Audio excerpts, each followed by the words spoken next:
हरि ओम श्री गणेशाय नमः। नारायणं नमस्कृत्य नरं चैव नरोत्तमं देवीं सरस्वतीं व्यासं ततो जयमुदीरे। बोलो वृंदावन बिहारी लाल की जय। कथा प्रेमियों, आप सब भक्त ध्रुव का चरित्र सुन रहे हैं। मधुवन में तपस्यारत बालक ध्रुव 5 वर्षीय बालक है और भगवान की उसने धारणा कर लिया। जैसा कि गुरु महाराज ने बताया था वैसा स्वरूप और धारणा किया भगवान की, और तत्पश्चात श्वास लेना भी छोड़ दिया। श्वास प्रश्वास रुक जाने से क्या है कि भगवान जब उसके अंदर में है तो सारे संसार का श्वास रुकने लगा। वायु की बहुत कमी प्रतीति हुई।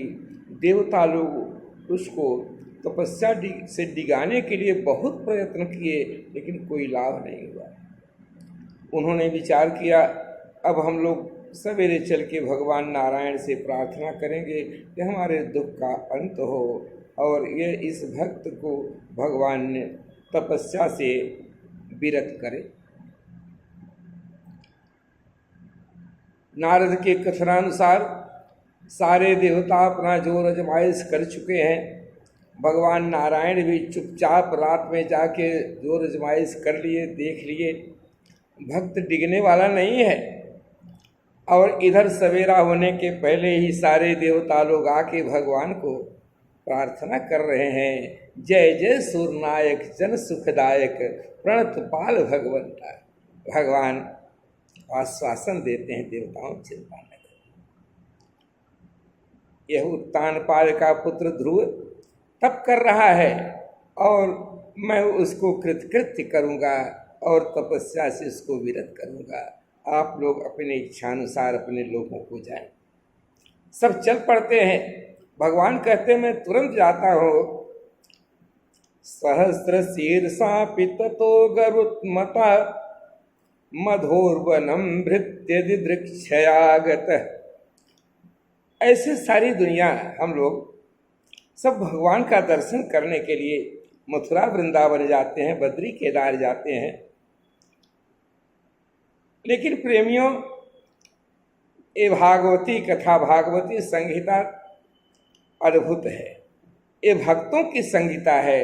इसमें भक्तों को महान बताया गया और भगवान उनके सामने निम्नता को प्राप्त हुए। बताइए, उचित यही है कि भक्त लोग भगवान का दर्शन करने जाएं, मिलने जाएं, लेकिन यहाँ पर भागवत में क्या दिखाते हैं? मधोर्वनम भृत्य दिदृक्षयागत। वाह वाह! अपने भृत्य यानी उस बालक ध्रुव का, भक्त का दर्शन करने के लिए दिदृक्षया सहस्र शीर्षा भगवान नारायण मधुबन की यात्रा करते, गरुड़ कर रहे थे।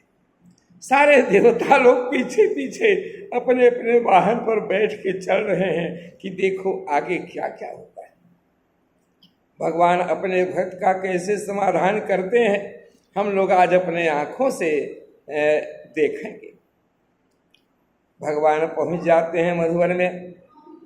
भक्त बालक ध्रुव ध्यान मग्न है। उसको बाहर का कोई भी ज्ञान नहीं है, बाह्य ज्ञान से शून्य है। यही सच्ची धारणा है, सच्चा ध्यान है, सच्ची तपस्या है। और कि उसको बाहर से सर्वथा शून्य हो जाए, बहिर्ज्ञान न रहे, तब न वो ध्यान पकेगा। भगवान ने सोचा बड़ा मुश्किल है, कब तक खड़े रहेंगे। भगवान ने एक उपाय और किया। देखो, भक्त के सामने जाके उस बालक के सामने और हम हाथ जोड़ के ये कहें कि वत्स हम तुमसे हार मान रहे हैं, तुम्हारी तो बड़ी बेइज्जती हो जाएगी। सारे देवता लोग खड़े खड़े देख रहे हैं, सबके सामने हम बेदीन हो जाएंगे, हमारा तो धर्म ही सब चला जाएगा। इसलिए भगवान ने एक उपाय रचा।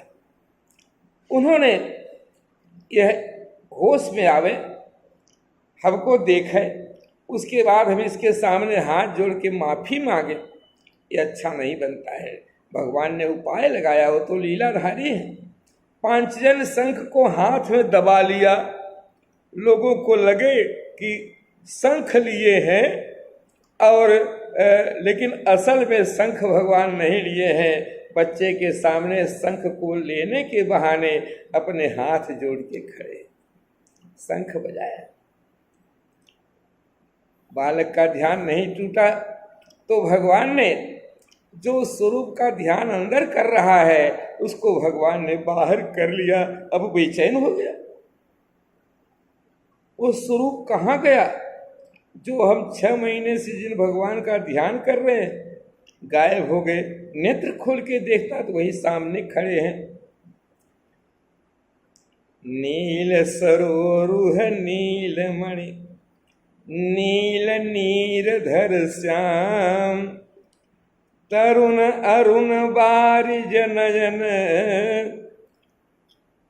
तरुण अरुण बारिज नयन, रूप कोटि सत काम। ऐसे भगवान को बाहर में देखा। गुरु महाराज इतने बताए थे, भगवान से क्या कहना है नहीं कहना है उसका तो ज्ञान ही नहीं। वो बालक तो छोटा सा 5 बरस का अबोध बालक, उसको कहाँ कुछ ज्ञान है, लेकिन भगवान के सामने चरणों में गिर करके बहुत कुछ कहना चाहता है लेकिन कह नहीं पाता है। भगवान समझ गए कि इसकी वाणी फूट नहीं रही है, कहे तो क्या कहे, बात शुरू करे तो कहाँ से करे। इसलिए भगवान ने उसके कपोल में शंख का स्पर्श करा दिया, जो सर्ववेदमय है शंख। सारा वैदिक पौराणिक सब ज्ञान भक्त के अंदर चला गया। अब भगवान की तरह तरह से करता है। हे प्रभु, आप धन्य हैं, आवागमन की फांसी से छुड़ाने वाले आप। और ऐसे वो कम समझदार लोग हैं जो कि संसारिक सुख मांगने के लिए आपकी आराधना करते हैं। दर्शन मात्र से ही हमारी तृप्ति हो रही है प्रभु, और हम आपसे क्या कहें। भगवान ने कहा, भक्त प्रवर तुम वर मांगो। अब हम क्या वर मांगे? वरदाता ही जब हमारे सामने आ गया, और आपसे बढ़ के प्राप्ति से क्या वर बढ़ के होगा। अब आपसे कोई इतर वस्तु मांगे उचित नहीं। भगवान ने कहा नहीं, हम तुम्हारे संकल्प को जानते हैं। विमाता से तुम अपमानित होके आया है, इसलिए हे वत्स, पिता के राजगद्दी पर तुम 36,000 वर्षों तक बैठ करके पृथ्वी का शासन, और उसके बाद भी मेरा जो त्रिविष्टप है, जिसको विष्णु पद कहते हैं, और जो हमारा अपना निज धाम है, वो हम तुमको समर्पित करते हैं। संसारिक अवधि जब समाप्त हो जाएगी तो हमारे उस त्रिविष्टप पर जाकर के तुम रहोगे। आज से वहाँ से मेरा नाम हट गया, अब वो ध्रुव लोक हो गया।